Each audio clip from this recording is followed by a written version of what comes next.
नमस्कार। पिछली क्लास में हमने वीबीटी स्टार्ट की थी। वीबीटी के सामान्य नियम जो थे वो देख लिए थे और वीबीटी के अंदर नियम बताए थे, वापस से रिपीट कर देता हूँ। पहला नियम बताया था कि जो धातु होती है सर्वप्रथम उसकी ऑक्सीकरण अवस्था के अनुसार इलेक्ट्रॉन त्याग कर धनायन बनाती है। दूसरा पॉइंट होता है कि जो धनायन बनी हुई धातु है वह संकरण के अनुसार रिक्त कक्षकों का निर्माण करती है। अब रिक्त कक्षकों का निर्माण हो जाएगा तो रिक्त कक्षक आपस में संकरण द्वारा मिश्रित होकर रिक्त संकरित कक्षकों का निर्माण करते हैं। एक शब्द तो यहाँ पर आया था रिक्त कक्षक और दूसरा शब्द यहाँ पर था रिक्त संकरित कक्षक।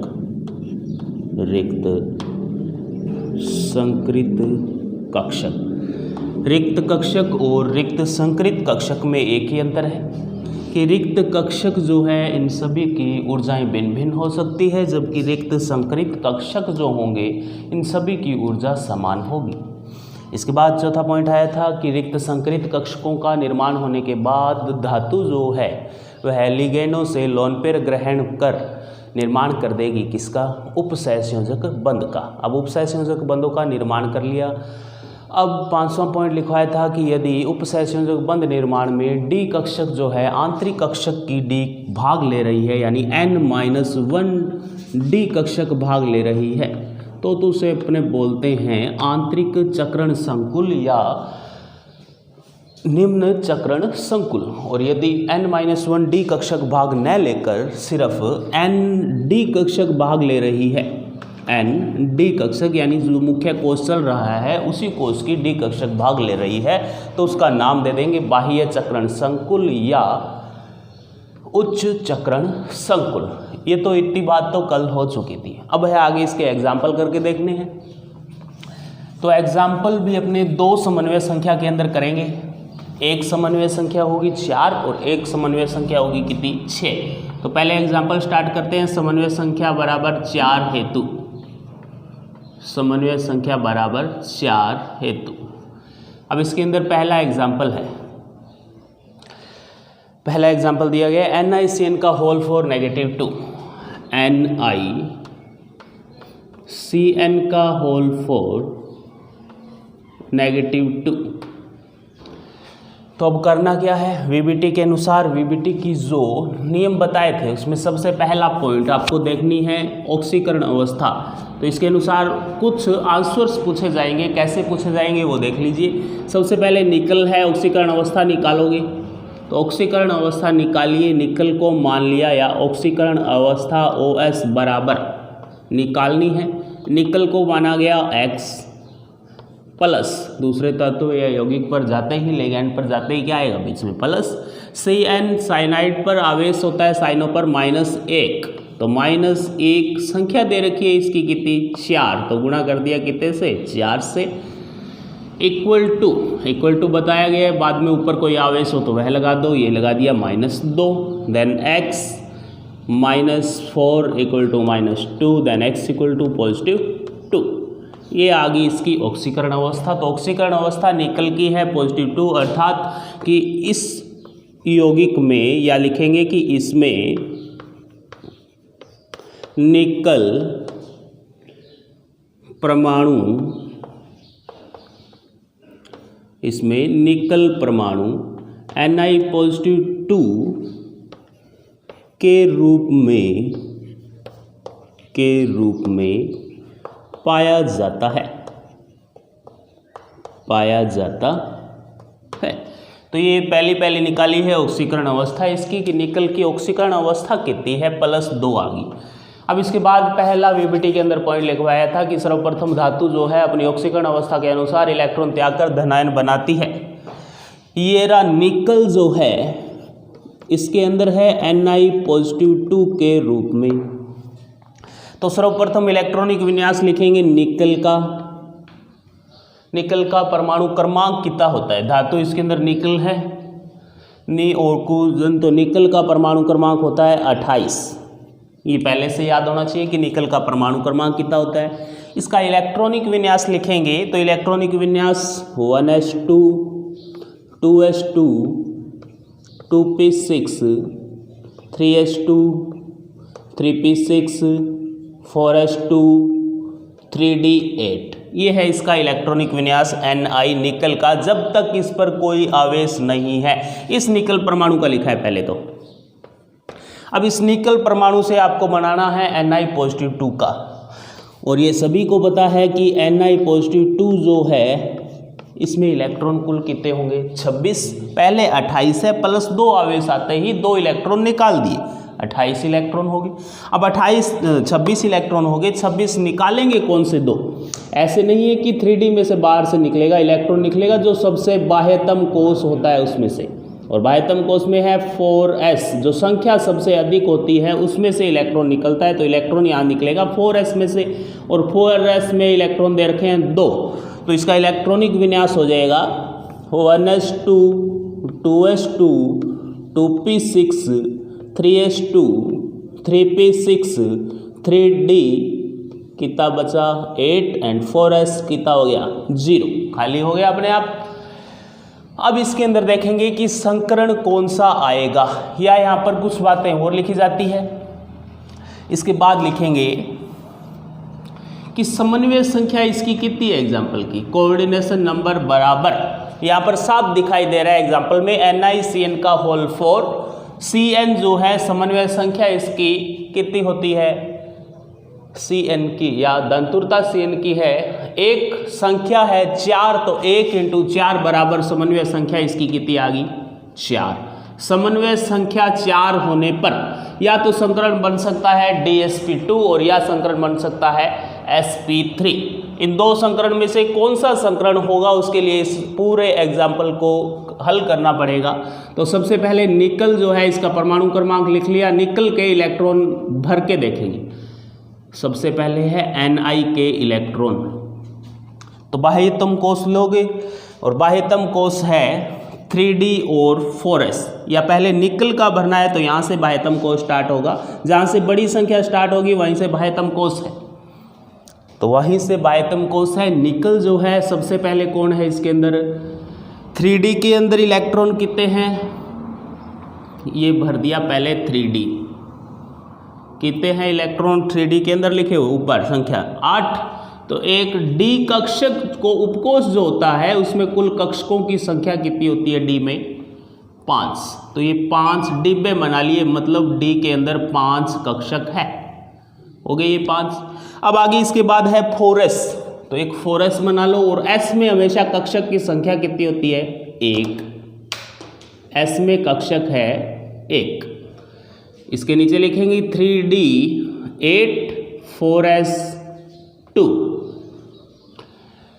अब 8 है तो 8 इलेक्ट्रॉन भरो, और इलेक्ट्रॉन भरने का क्रम होता है 1 2 3 4 5 6टा इलेक्ट्रॉन इसमें आएगा, और उल्टा आएगा 7वां 8 इलेक्ट्रॉन भर दिए।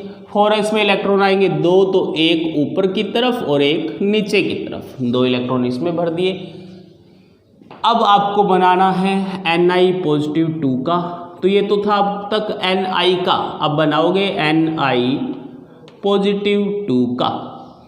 यहाँ पर एक बात पहले और लिखी जाती है कि ये जो लिगैंड है यह प्रबल क्षेत्र लिगैंड है या दुर्बल क्षेत्र लिगैंड।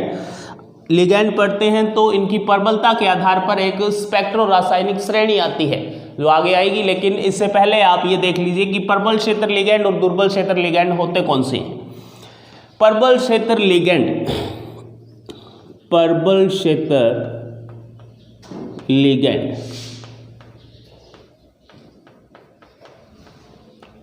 और एक होगा दुर्बल क्षेत्र लिगैंड, एक होगा दुर्बल क्षेत्र लिगैंड। तो नाइट्रोजन और कार्बन दाता परमाणु जिन लिगैंड्स में आएंगे वो सारे के सारे प्रबल क्षेत्र लिगैंड होंगे, और जिनके अंदर ऑक्सीजन और सल्फर दाता परमाणु के रूप में आएंगे वो सारे के सारे कौन से क्षेत्र लिगैंड होंगे, दुर्बल क्षेत्र लिगैंड। अब हमने पढ़ा है एग्जाम्पल के तौर पर कहें तो NH3 एमीन जो है इसमें दाता परमाणु कौन होता है, नाइट्रोजन। CO जो है इसमें दाता परमाणु कौन होता है, कार्बन। CN जो है इसमें दाता परमाणु कौन होता है, नाइट्रोजन। तो इनके अंदर सभी के अंदर कौन दाता परमाणु के रूप में आ रहा है? या तो नाइट्रोजन है या कार्बन है, तो प्रबल क्षेत्र लिगैंड होगी। अब दुर्बल क्षेत्र लिगैंड के अंदर या तो ऑक्सीजन होगा या सल्फर। एग्जाम्पल के रूप में बात करें तो एक तो H2O आ जाएगा, दूसरे सारे के सारे हैलोजेंस जो है किस में आएंगे? दुर्बल क्षेत्र लिगैंड के अंदर। अब ये दुर्बल क्षेत्र और प्रबल क्षेत्र लिगैंड यहाँ पर क्यों पढ़े जा रहे हैं? ये इसलिए पढ़े जा रहे हैं कि ये जो एग्जाम्पल लिया है इसके अंदर एग्जाम्पल कौन सा है, प्रबल क्षेत्र लिगैंड है या दुर्बल क्षेत्र लिगैंड, वह निर्धारित करेगा कि यह कक्षकों में इलेक्ट्रॉनों का युग्मन करवा सकता है या नहीं, यानी कि खाली कक्षक का निर्माण करवा सकता है या नहीं। 2 नंबर पॉइंट बताया था कि धातु जो है अपनी समन्वय संख्या के अनुसार रिक्त कक्षकों का निर्माण करती है। अब रिक्त कक्षकों का निर्माण तभी कर पाएगी जब इसके पास क्या है? रिक्त कक्षकों का निर्माण तो करेगी, लेकिन आंतरिक कोश से करेगी या नहीं, यानी इलेक्ट्रॉनों का युग्मन करवाएगी या नहीं, यह निर्धारित करता है कि वह लिगैंड प्रबल क्षेत्र लिगैंड है या दुर्बल क्षेत्र लिगैंड। यदि प्रबल क्षेत्र लिगैंड है तो वह इलेक्ट्रॉनों का युग्मन करवाकर क्या करेगी? कक्षक को खाली करवा लेगी। जबकि यदि दुर्बल क्षेत्र लिगैंड है यानी कि कमजोर है, तो वह कमजोर व्यक्ति कभी भी किसी इलेक्ट्रॉन को निष्कासित नहीं करवा पाएगा, यानी कि युग्मन नहीं करवा पाएगा। तो ये इसलिए ध्यान में दी है। अब यहाँ पर ये देखना है कि Cn नेगेटिव जो है वह कैसा लिगैंड है? प्रबल क्षेत्र है या दुर्बल क्षेत्र लिगैंड? तो सीधी सी बात, प्रबल क्षेत्र लिगैंड है, प्रबल क्षेत्र लिगैंड, प्रबल क्षेत्र लिगैंड। तो अब आगे करेंगे Ni+2 का इलेक्ट्रॉनिक विन्यास, इसमें इलेक्ट्रॉन भर के देखेंगे। सबसे पहले डी कक्षक की बना लेते हैं वापस। ये डी जिसमें कितने होंगे? 5 कक्षक है। 3D में इलेक्ट्रॉन कितने होंगे? 8। यहाँ पर देखेंगे अब Ni+2 है, 3D के अंदर 8 इलेक्ट्रॉन है, 4s के अंदर कितने हैं? 0। ये रहा हुआ 3D का, और ये रहा 4s जिसमें इलेक्ट्रॉन कितने हैं? 0। अब हमें ये भी पता है कि 3D के बाद आएगा 4s या 4p आएगा जिसमें इलेक्ट्रॉन कितने हैं? 0। यहाँ पर भी कौन आने वाला है आगे? 4p जिसमें भी इलेक्ट्रॉन कितने हैं? 0। अभी तक कोई भी इलेक्ट्रॉन इनके अंदर नहीं है। अब इलेक्ट्रॉन भरेंगे तो यहाँ भी एक p का भर बना लेते हैं। ये रहा आपका p, और p में कितने कक्षक होते हैं? p उपकोष में 3 कक्षक होते हैं, और 4p कितना है? 0। तो इसमें कोई भी इलेक्ट्रॉन नहीं दिखाएंगे। सेम यही है, p और 4p में कितने हैं इलेक्ट्रॉन? 0। 3 कक्षक है, इलेक्ट्रॉन नहीं दिखाएंगे, नहीं दिखाए इलेक्ट्रॉन। अब इलेक्ट्रॉन इस D में है 8 इलेक्ट्रॉन, भरो वापस से 1 2 3 4 5 6 7 और 1 ये 8, तो 8 इलेक्ट्रॉन भर दिए। अब ये देखेंगे कि संकरण कौन सा बनाना है। अब संकरण की बात कि समन्वय संख्या 4 हो तो 2 प्रकार के संकरण मैंने बताए थे। या तो संकरण हो सकता है sp3 और या संकरण हो सकता है dsp2। इन 2 प्रकार के संकरण में से एक निर्धारित करना होगा कि कौन सा होगा। यदि ये D कक्षक यहाँ से, ये 3D है, इसमें से ये एक D कक्षक आपको खाली मिल जाए तो संकरण हो जाएगा dsp2, 2 लेनी पड़ेगी। और यदि ये D खाली नहीं हो पाया, एक इलेक्ट्रॉन है इसमें, इस एक इलेक्ट्रॉन को यदि अपने खाली नहीं कर पाए तो आपको संकरण लेना पड़ेगा sp3। ये तीनों p के आ जाएंगे, तो sp3 संकरण होगा कब? जब ये इलेक्ट्रॉन यहाँ से नहीं निकलेगा। लेकिन यदि ये इलेक्ट्रॉन यहाँ से निकल गया तो संकरण कौन सा होगा? dsp2। अब ये निर्धारित करेगा कि इसमें जो लिगैंड है वह प्रबल क्षेत्र लिगैंड है या दुर्बल क्षेत्र लिगैंड। तो Cn एक प्रबल क्षेत्र लिगैंड है, और प्रबल क्षेत्र लिगैंड की खासियत यह होती है कि वह किसी कक्षक के अंदर इलेक्ट्रॉनों का क्या करवा सकता है? युग्मन करवा सकता है। तो ये एक इलेक्ट्रॉन जो है इसका क्या करवा देगा? युग्मन करवा देगा। ये इलेक्ट्रॉन कहाँ चलाएगा? इसके अंदर आएगा, तो ये यहाँ पर बन जाएगा। जब इसके पास NiCN लिगैंड जो है नज़दीक जैसे ही आए हैं वैसे ही क्या होगा? ये युग्मन जो है इनका हो जाएगा। D कक्षक में इलेक्ट्रॉन तो कितने हैं? 3D में 8 है, लेकिन होंगे कैसे भरे हुए, वो ऐसे होंगे 1 2 3 4, ये 5वां इलेक्ट्रॉन यहाँ ले आए आप, 5वां पहले, 6वां 7वां और ये रहा 8वां। ये एक डी कक्षक यहाँ पर खाली होगी। एस कक्षक आपके पास पहले से खाली थी जो 4s है 0 है, और पी कक्षक पूरी खाली थी 4p 0। अब आपको संकरण देखना है, यदि अंदर वाली खाली है तो यहाँ से स्टार्ट करेंगे और यहाँ तक समन्वय संख्या 4, तो जितनी समन्वय संख्या है उतने कक्षक आप लोग को खाली करवाने हैं। तो 4 है तो 1 2 3 4 यहाँ तक चलेंगे, तो पहला D, दूसरा S, फिर बाद में P2, तो संकरण हो गया DsP2। तो संकरण कौन सा हो गया यहाँ पर, DsP2। अब इसमें लिगैंड भरने हैं तो भर के देख लेंगे कि भरेंगे कैसे। Cn जो है उसके ऊपर नेगेटिव आवेश है, वो ऐसे तीर के निशान द्वारा इसमें क्या कर देगा, इलेक्ट्रॉनों का युग्मन या इलेक्ट्रॉन प्रदान कर देगा इसके अंदर, जिससे उपसहसंयोजक बंध का निर्माण हो जाएगा। तो आपके पास संकरण आ गया DsP2।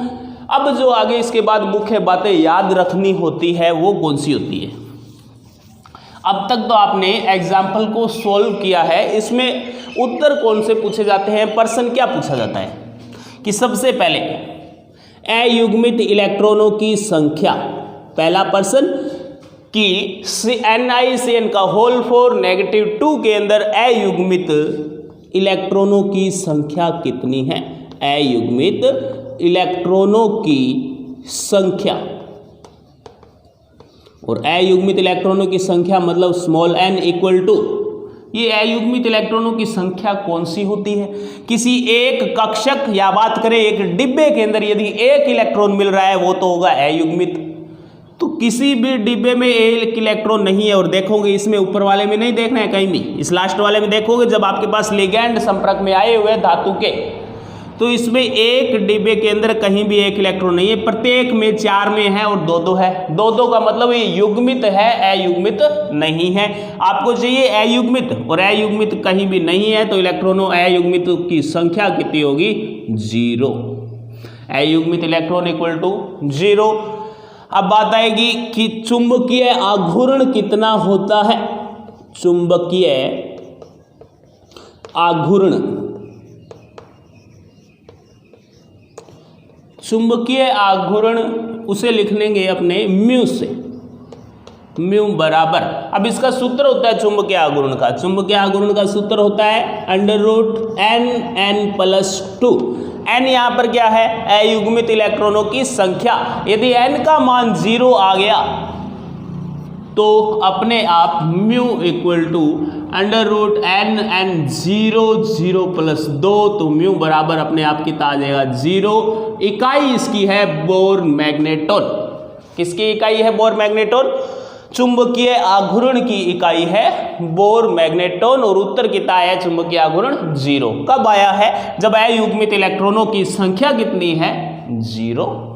अब इसके बाद 2 बता दिए कि एक पहला प्रश्न पूछा जाता है युग्मित इलेक्ट्रॉनों की संख्या बताइए, दूसरा पूछा जाता है चुंबकीय आघूर्ण का मान कितना होगा, तीसरा प्रश्न आता है किसकी प्रकृति, चुंबकीय प्रकृति कैसी होगी। तो प्रश्न होता है तीसरा चुंबकीय प्रकृति, चुंबकीय प्रकृति बराबर कैसी होगी। ये भी डिपेंड करती है कि अयुग्मित इलेक्ट्रॉन है या नहीं। यदि किसी एग्जाम्पल में अयुग्मित इलेक्ट्रॉन उपस्थित होंगे तो वह उसके अंदर चुंबकीय प्रकृति बताएंगे अनुचुंबकीय, और यदि अयुग्मित इलेक्ट्रॉन अनुपस्थित है यानी 0 है तो उसकी चुंबकीय प्रकृति अपने बता देंगे कैसी, प्रतिचुंबकीय। तो चुंबकीय प्रकृति बराबर होगी प्रतिचुंबकीय।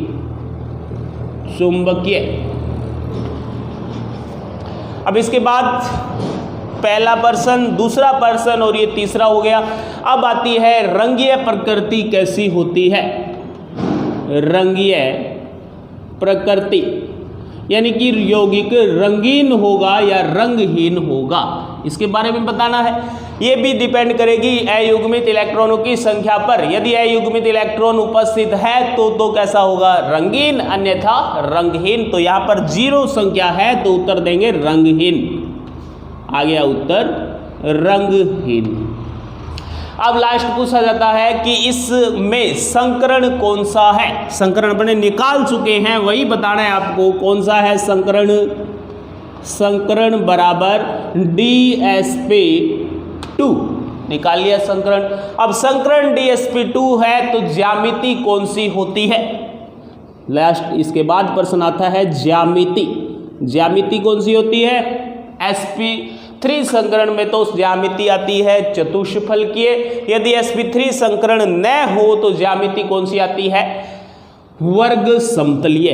दो ज्यामिति पढ़ी थी हमने समन्वय बहुफलक में, समन्वय संख्या 4 हो तो दो ज्यामितियां पढ़ी थी, एक तो चतुष्फलकीय और एक पढ़ी थी वर्ग समतलीय। तो इसमें संकरण आएगा DsP2 और DsP2 के लिए हमेशा ज्यामिति आती है वर्ग समतलीय।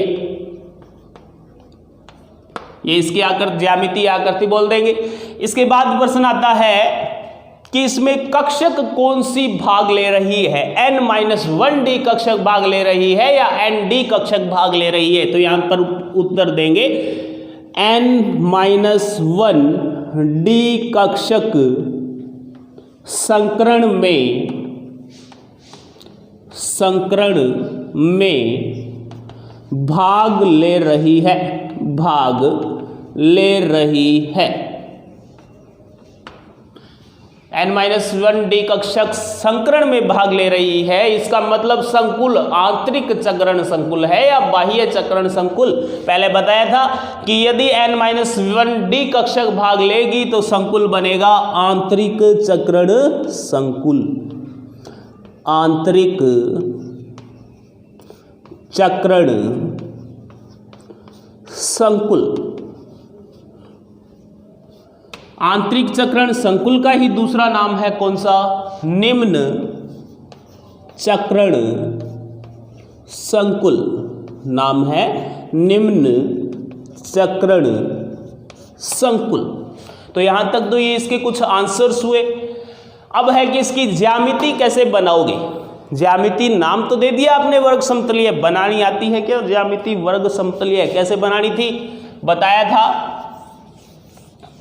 कि वर्ग समतलीय बनाने के लिए सबसे पहले क्या करना है, एक वर्ग का निर्माण करना है। ये बना लिया आपने, मान लिया एक वर्ग है ये रहा।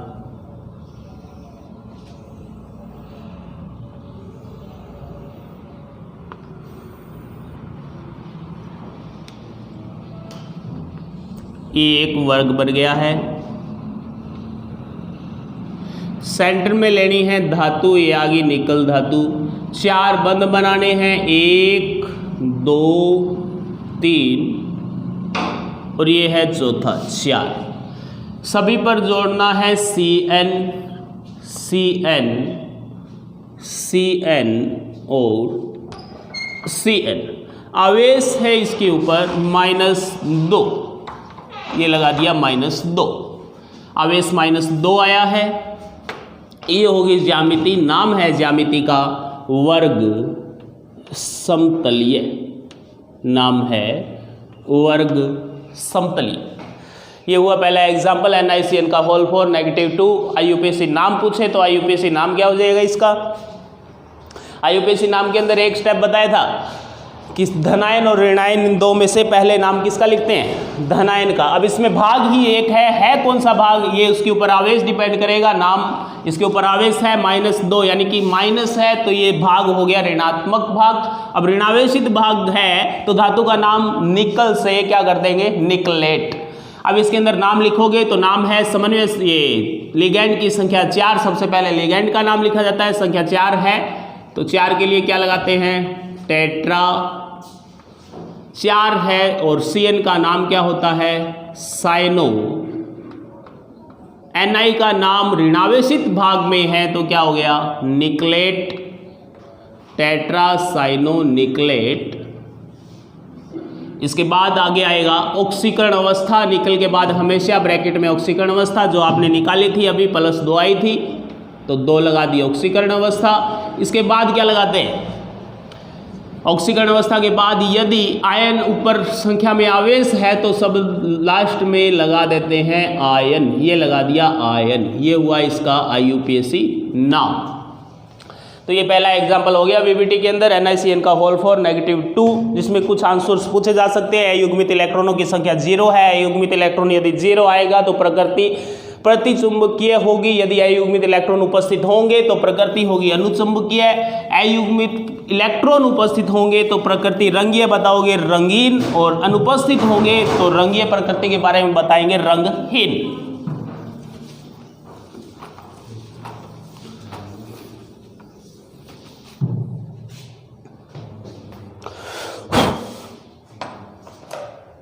ये पहला एग्जाम्पल। दूसरा एग्जाम्पल है NiCl4 -2।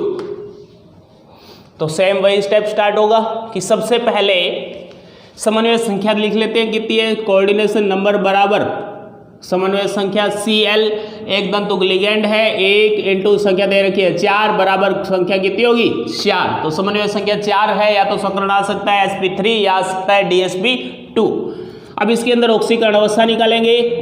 ऑक्सीकरण अवस्था बराबर, या पहले लिख लेते हैं लिगेंड जो है Cl नेगेटिव क्लोरो लिगेंड है। नाम इसका प्रबल क्षेत्र लिगेंड है या दुर्बल क्षेत्र लिगेंड। लिगेंड है दुर्बल क्षेत्र लिगेंड।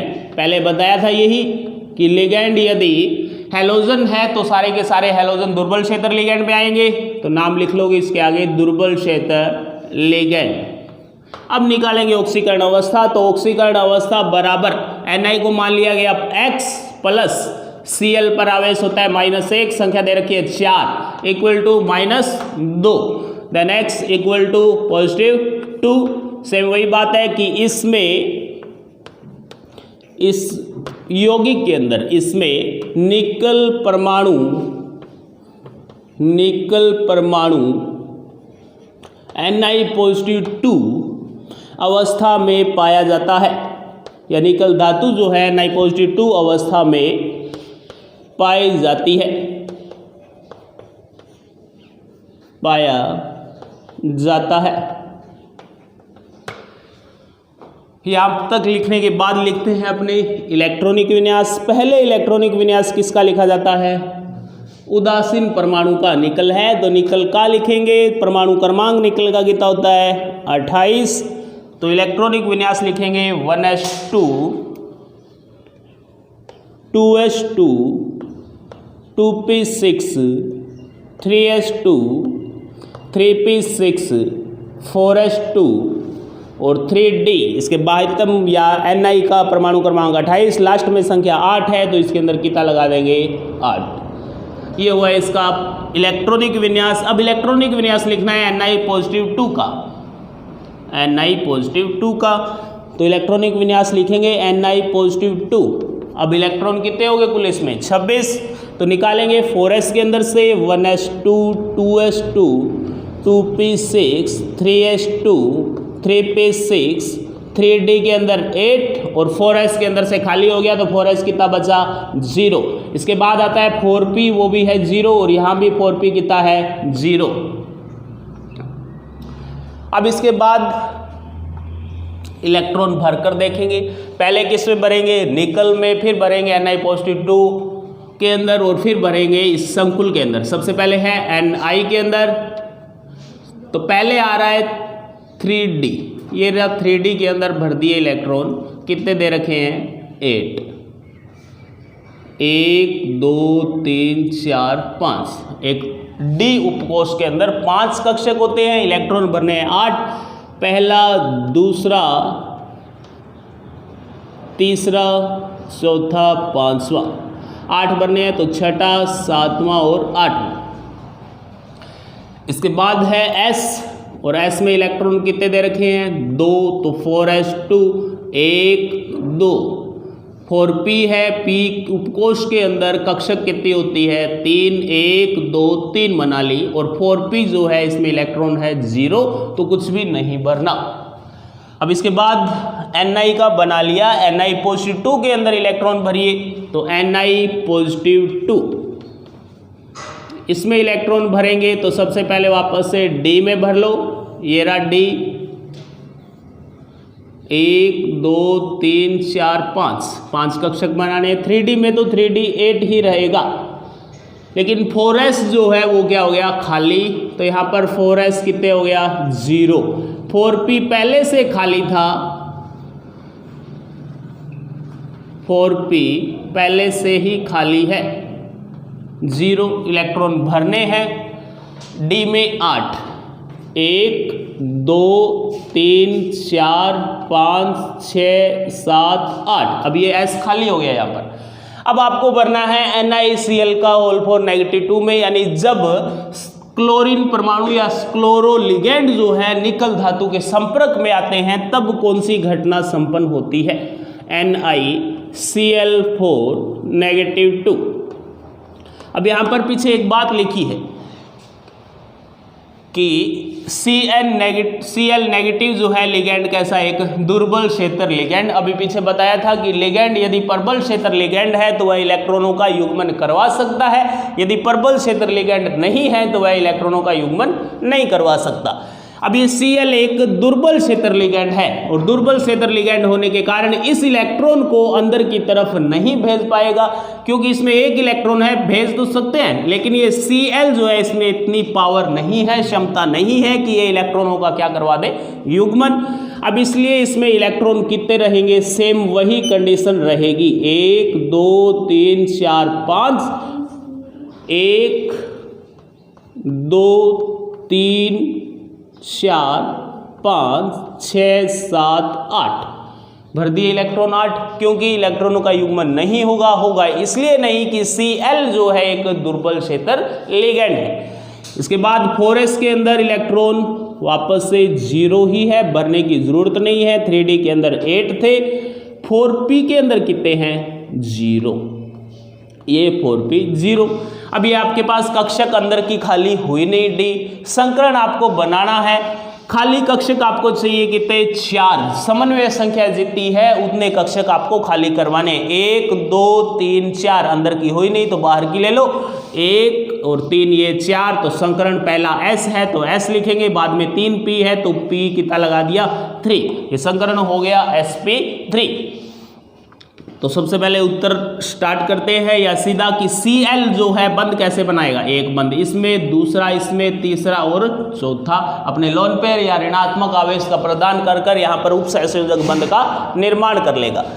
अब इसके अंदर है संकरण, पहले बता देते हैं संकरण कौन सा है, संकरण sp3। आगे अपने पास यहाँ पर साफ दिखाई दे रहा है, एक पहली S कक्षक खाली है, फिर 3p है, तो संकरण होगा sp3। अब संकरण sp3 है तो ज्यामिति कौन सी होगी, संकरण sp3 के अंदर हमेशा ज्यामिति कौन सी होती है, चतुष्फलकीय, चतुष्फलकीय ये होगी ज्यामिति। इसके बाद सेम वही अयुग्मित इलेक्ट्रॉनों की संख्या कितनी है, तो अयुग्मित इलेक्ट्रॉनों की संख्या, अयुग्मित इलेक्ट्रॉनों की संख्या ब्रैकेट में स्मॉल n बराबर कितनी आ रही है। अब इसके अंदर देखने हैं जहां पर लिगेंड साथ में आए हैं, 1 2, एक डिब्बे या एक कक्षक के अंदर एक इलेक्ट्रॉन कहीं दिखाई दे रहा है तो वह कौन सा है, अयुग्मित। एक तो ये रहा, दूसरा ये रहा, 2, तो n बराबर मान कितना आ गया, 2। अब बात आएगी अयुग्मित इलेक्ट्रॉन हो गए 2, तो चुंबकीय आघूर्ण, और चुंबकीय आघूर्ण जो है सूत्र क्या होता है चुंबकीय आघूर्ण का, √n+2। n यहाँ पर है अयुग्मित इलेक्ट्रॉनों की संख्या, तो म्यू बराबर कितना आ गया, सूत्र में मान रखोगे 2 + 2, n का मान 2 रख दिया, तो यहाँ पर म्यू बराबर आएगा 2.8 के लगभग। बोर मैग्नेटॉन में आएगी इसकी इकाई। ये हमेशा याद रख लेना कि अयुग्मित इलेक्ट्रॉन n बराबर 1 है तो मान आएगा 1 पॉइंट कुछ, n बराबर 2 है तो मान आएगा 2 पॉइंट कुछ, 3 है तो मान आएगा 3 पॉइंट, 4 है तो मान आएगा 4 पॉइंट, और 5 है तो मान आएगा 5 पॉइंट कुछ। निकालने की जरूरत नहीं है, ऑप्शन में है तो ऑप्शन एक ही मिलेगा। और यदि 6 कभी भी आपको अयुग्मित इलेक्ट्रॉन मिलेंगे नहीं, क्योंकि डी के अंदर अधिकतम 5 अयुग्मित इलेक्ट्रॉन मिल सकते हैं, कक्षक 5 है, और छठा इलेक्ट्रॉन भरते ही अयुग्मित इलेक्ट्रॉनों की संख्या कितनी हो जाएगी 4। तो अयुग्मित इलेक्ट्रॉन आएगा 2.8 के लगभग, ये चुंबकीय आघूर्ण। इसके बाद पूछा जाता है प्रकृति, चुंबकीय प्रकृति कैसी होगी, चुंबकीय प्रकृति। तो चुंबकीय प्रकृति के बारे के अंदर बताओगे, अयुग्मित इलेक्ट्रॉन बताया था यदि उपस्थित है कुछ भी 1 2 3 4 5 जितने भी है, चुंबकीय प्रकृति अपने आप कौन सी हो जाएगी, अनुचुंबकीय। कौन सी, अनुचुंबकीय। इसके बाद है रंगीय प्रकृति। तो रंगीय प्रकृति बराबर सेम वही है कि अयुग्मित इलेक्ट्रॉन उपस्थित है तो रंगीन हो जाएगी, अन्यथा कैसी होनी थी, रंगहीन। अब है रंगीन, यानी कि ये जो यौगिक है रंग प्रदर्शित करेगा। अब बात आती है कि बाह्य डी कक्षक भाग ले रही है, आंतरिक डी कक्षक इसमें कोई भी भाग नहीं ले रही। और वैसे sp3 संकरण है तो बताएंगे बाह्य चक्रण संकुल बन रहा है। कौन सा संकुल बन रहा है, बाह्य चक्रण संकुल का निर्माण हो रहा है। इसके बाद बाह्य चक्रण संकुल हो गया, जिसका नाम लिखते हैं उच्च चक्रण संकुल। और लास्ट में बची है इसकी ज्यामिति बनानी, तो ज्यामिति बना ले। और ज्यामिति का नाम पहले लिख चुके हैं, कौन सी होगी, चतुष्फलकीय। और चतुष्फलकीय बनाने के लिए सबसे पहले निकल केंद्रीय धातु परमाणु बना लिया, एक ऊपर बंद बनाएंगे, 2 तल के अंदर बनाएंगे और एक थोड़ा झुका हुआ बंद आएगा। तो ये होगी आपकी ज्यामिति। और ऊपर वाला जो है इसको ऐसे कर लेंगे, एक तो मान लेंगे अबव द प्लेन और एक हो जाएगा इन द प्लेन, यानी कि तल के ऊपर और एक तल के नीचे। और इस बंद को दिखा देंगे dash dash dash dash dash से। अब है यहाँ पर प्रत्येक के ऊपर Cl लगाना है, लगा दिया Cl। आवेश योगी के ऊपर दे रखा है -2, तो होल ब्रैकेट कर कर इस संरचना में पूरे इस होल ब्रैकेट पर क्या लगा दोगे, आवेश -2। और ये संरचना कौन सी होगी है, चतुष्फलकीय। नाम इसका लिखोगे तो नाम क्या होगा, सबसे पहले लिगैंड, लिगैंड का नाम क्लोरो, संख्या है 4, तो 4 के लिए नाम लगाओगे टेट्रा। Cl का नाम है क्लोरो। अब निकल धातु ऋणावेशित भाग में है तो नाम होगा निकलेट, निकल की बजाय क्या लिखेंगे, निकलेट। इसके बाद ऑक्सीकरण अवस्था जो भी कितनी आ रही है 2, तो ये रोमन संख्या में ऑक्सीकरण अवस्था 2। लास्ट में उपस्थित आवेश है तो पीछे लगा देंगे आयन। ये हुआ एग्जाम्पल नंबर 2। एक एग्जाम्पल समन्वय संख्या का कर लिया प्रबल क्षेत्र लिगैंड का, दूसरा एग्जाम्पल किया है दुर्बल क्षेत्र लिगैंड का।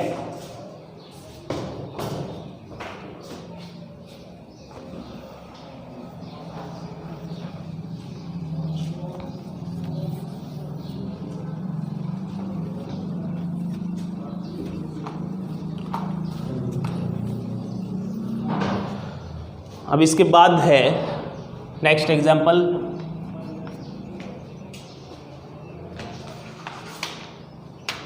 CONH3 का होल 6 पॉजिटिव 3, CONH3 का होल 6 पॉजिटिव 3।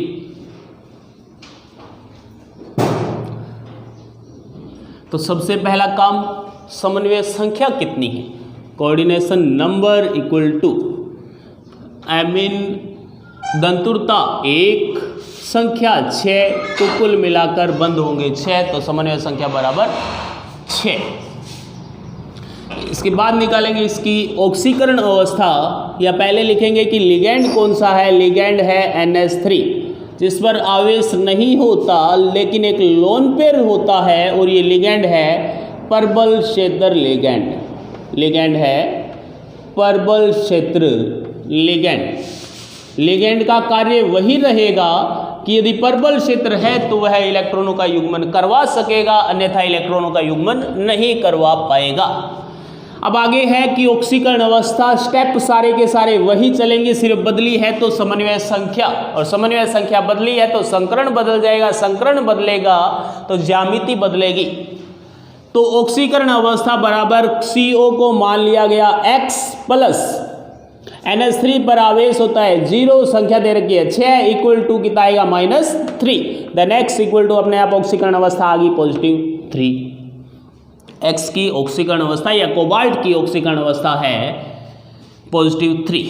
अब यहां पर लिखेंगे इसमें CO धातु परमाणु या सीधा परमाणु या धातु परमाणु CO +3 अवस्था में पाया जाता है या पाई जाती है। अब लिखेंगे क्या इसका इलेक्ट्रॉनिक विन्यास, जो धातु दी गई है उसका लिख लेंगे। कोबाल्ट है, कोबाल्ट का परमाणु क्रमांक 27 होता है। कितना होता है परमाणु क्रमांक 27, तो इलेक्ट्रॉन भरने हैं 27 आपको। 1s2 2s2 2p6 3s2 3p6 4s2 और 3d कितने आएंगे 7। ये इलेक्ट्रॉनिक विन्यास तो सारों को लिखना हुआ आता होगा पहले से ही। इसके बाद है इलेक्ट्रॉनिक विन्यास लिखेंगे CO +3 का, यानी कि 3 इलेक्ट्रॉन निकालने हैं। तो कहाँ से निकालोगे, 2 तो S के निकल जाएंगे 4s में से, और 1 इलेक्ट्रॉन निकलेगा बाह्यतम D में से। तो यहाँ पर क्या बनेगा 1s2 2s2 2p6 3s2 3p6 3d के अंदर से भी 1 इलेक्ट्रॉन निकलना है, कुल 3 निकालने हैं। +3 का मतलब 3 इलेक्ट्रॉन बाहर निकालने हैं। तो 1 D में से निकालोगे और 2 S में से निकलेंगे पहले, तो कुल 3 हो गए। तो 4s 0 और 3d में से कितने हो गए 6, 7 की बजाय कितने लिखेंगे अब 6, और 4s हो गया 0।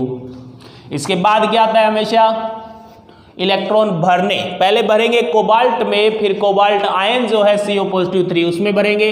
तो पहले कोबाल्ट के अंदर इलेक्ट्रॉन भरे तो सबसे पहले D में भरेंगे, और D में कितने हैं 7। तो D में भरते हैं, कक्षक कितनी है 5, 1 2 3 4 5, और यहाँ है 3d 7। 4s जो है वह है कितनी 2, और 4p जो है आगे जो आएगी वो कितनी है खाली, तो 4p 0 जिसमें कक्षक है 3। D में 7 इलेक्ट्रॉन, S में 2, तो S में तो 1 और 1 2 हो गए। D में 1 पहला, इसमें दूसरा, तीसरा, चौथा, पांचवा, छठा और 7वां इलेक्ट्रॉन भर दिए। 7 इलेक्ट्रॉन भर दिए। अब क्या होगा, अब भरना है CO +3 के अंदर। तो CO +3 में सबसे पहले D के अंदर आएंगे,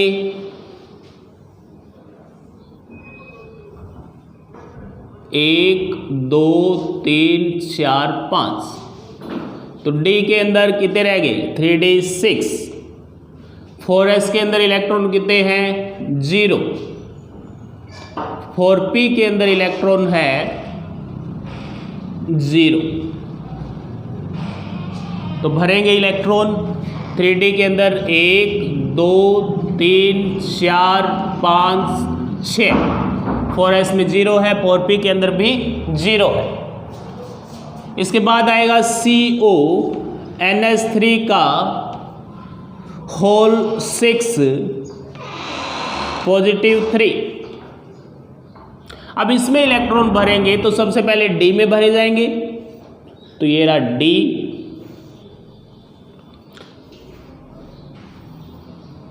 एक 2 3 4 5, और यहाँ पर है S 4s0 4 3d 6 और 4p जितना है वो कितना है 0 है। लेकिन यहाँ पर एक बात काम में आएगी कि लिगैंड जो है कैसा है, प्रबल क्षेत्र लिगैंड है या दुर्बल क्षेत्र लिगैंड। अब यहाँ पर लिगैंड NH3 बताया था कि नाइट्रोजन और कार्बन दाता परमाणु जिनमें होते हैं वे सारे प्रबल क्षेत्र लिगैंड है। तो प्रबल क्षेत्र लिगैंड का ये भी बताया था कि इलेक्ट्रॉनों का क्या हो जाता है युग्मन, कितने करवा सकते हो जितने करवा लो। अब संकरण कौन सा बन सकता है, समन्वय संख्या 6 है तो दो प्रकार के संकरण बना सकते हो, एक तो sp3d2 और दूसरा संकरण ये हो सकता है d2sp3, यानी कि d कक्षक बाहर की भाग ले रही है या अंदर की भाग ले रही है। यहाँ पर ये देखना है, यदि दो d कक्षक खाली हो गए तो संकरण होगा d2sp3, और यदि दो खाली नहीं हुए या खाली हुए भी नहीं तो संकरण होगा sp3d2। तो यहाँ पर संकरण देखना है कौन सा, ये NH3 एक प्रबल क्षेत्र लिगैंड है तो इस इलेक्ट्रॉन को यहाँ भेज देगा, आ गया इलेक्ट्रॉन युग्मन, एक कक्षक खाली। अभी तक एक और की जगह पड़ी है, इसमें आ गया तो क्योंकि एक में अधिकतम दो भर सकते हैं, इसमें दो पहले से थे, इसमें एक एक, तो इन दोनों को उठा के एक एक इसमें भर दिए तो दो कक्षक खाली होगी आपके पास। तो 1 2 3 4 5 6, तो इलेक्ट्रॉन बाहर अयुग्मित 0 बचे, 2 d कक्षक खाली होते ही संकरण आ गया d2sp3, संकरण है d2sp3। तो यहाँ पर आंसर्स लिखेंगे संकरण बराबर कौन सा है d2sp3। अब संकरण d2sp3 है, ज्यामिति कौन सी होगी, ज्यामिति हमेशा बताया गया है कि समन्वय संख्या 6 है तो संकरण जरूर दो प्रकार के हो सकते हैं लेकिन ज्यामिति हमेशा अष्टफलकीय होगी, ज्यामिति है अष्टफलकीय, ये होगी ज्यामिति आपकी अष्टफलकीय। इसके बाद अयुग्मित इलेक्ट्रॉनों की संख्या यानी स्मॉल n का मान कितना आएगा 0, कहीं भी एक इलेक्ट्रॉन सिंगल कक्षक में दिखाई नहीं दे रहा, इसलिए अयुग्मित इलेक्ट्रॉनों की संख्या 0 है। तो म्यू बराबर यानी चुंबकीय आघूर्ण √n+2 का जो मान है म्यू बराबर अपने आप कितना आ जाएगा 0। यदि म्यू बराबर मान 0 आ रहा है तो अयुग्मित इलेक्ट्रॉन 0 है, म्यू का मान 0 आ रहा है, तो चुंबकीय प्रकृति जो है वो कैसी बताएंगे, चुंबकीय प्रकृति बराबर प्रतिचुंबकीय या अनुचुंबकीय। बताया था कि अयुग्मित इलेक्ट्रॉन यदि है कुछ भी 1 2 3 4 5 जितने भी उपस्थित है, यदि उपस्थित हो गए एक भी तो अनुचुंबकीय होगी, यदि 0 है यानी अनुपस्थित है तो कैसी होगी प्रतिचुंबकीय। तो प्रकृति बताएंगे प्रति चुंबकीय, ये होगी प्रकृति। अब बात आएंगे रंगीय प्रकृति कैसी होती है, तो रंगीय प्रकृति बराबर कैसी है इसकी, अयुग्मित इलेक्ट्रॉन 0 है तो रंगहीन, तो रंगीय प्रकृति लिखेंगे रंगहीन। इसके बाद बात आती है कक्षक कौन सी भाग ले रही है, n-1 d कक्षक संकरण में भाग ले रही है, संकरण में भाग ले रही है। अब ये संकरण में भाग ले रही है तो कौन सा बनेगा, आंतरिक चक्रण संकुल या बाह्य चक्रण संकुल। तो यहां पर लिखेंगे आंतरिक चक्रण संकुल। आंतरिक का दूसरा नाम बताया था निम्न चक्रण संकुल। ये तो कुछ उत्तर हुए इसके। अब इसके बाद इसकी ज्यामिति बनानी होती है, तो ज्यामिति इसकी कौन सी आती है, मुख्यतः अष्टफलकीय। और अष्टफलकीय बनाने के लिए सबसे पहले बनाएंगे एक वर्ग, ये बना लिया एक वर्ग। वर्ग के अंदर सेंटर में है धातु कोबाल्ट, 1 2 3 4, 2 लगाते हैं पिरामिड, एक ऊपर और एक नीचे, प्रत्येक पर लगाना है लिगैंड, और लिगैंड इसमें यौगिक में दिया गया है NH3। तो ये लगा रहे हैं NH3। अब इस पर NH3 लगा दिया, आवेश देखेंगे कितना है। आवेश है +3 और ज्यामिति कौन सी है, ये अष्टफलकीय ज्यामिति है, अष्टफलकीय।